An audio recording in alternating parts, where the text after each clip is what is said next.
Professor, thank you very much for joining Energy Live News. In your recent paper named How Green is Blue Hydrogen, you highlighted the dangers of blue hydrogen. Which is the biggest danger of a mass use of blue hydrogen? Well, the problem with blue hydrogen is that it sounds like a good thing for the climate, right? It's taking hydrogen made from natural gas, has been done for well over 100 years, but with carbon capture to try and reduce those emissions. What our paper concluded is that the carbon dioxide emissions go down a little bit with blue hydrogen compared to normal hydrogen, but it takes a tremendous amount of natural gas to power this process, and there are methane emissions associated with that use of natural gas. So when we looked at the overall footprint of blue hydrogen, it's marginally better than hydrogen from natural gas, but it's actually worse than if you were to simply burn natural gas directly for a fuel. I would like to go to some figures, which was really interesting while I was reading this paper.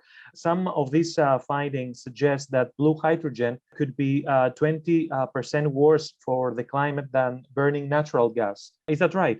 Yes, that's correct. And it's because it takes a tremendous amount of natural gas to make that blue hydrogen. The natural gas, the methane in natural gas, and natural gas is mostly methane, is the feedstock for making the blue hydrogen.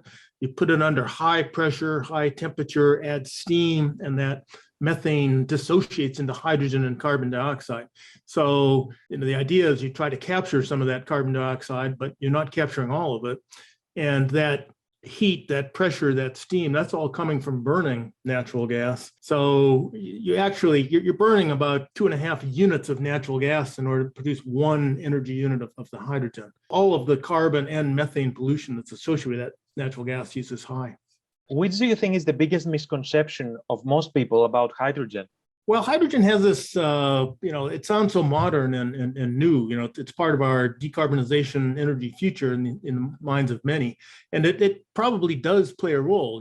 We can make hydrogen, we can take 100% renewable electricity, we can electrolyze water and produce hydrogen and oxygen from that. And there's a role for that in the energy future, though it's going to be a scarce, precious commodity. It takes a lot of energy to produce it. The confusion here, and I think it's a deliberate confusion, quite frankly, in the part of the oil and gas industry, is that blue hydrogen also is sort of clean, like this green hydrogen that you make from electrolysis. And it's not. Our conclusion is that because of the methane emissions from using all that natural gas, and because you can't capture all of the carbon dioxide, it has this large greenhouse gas footprint.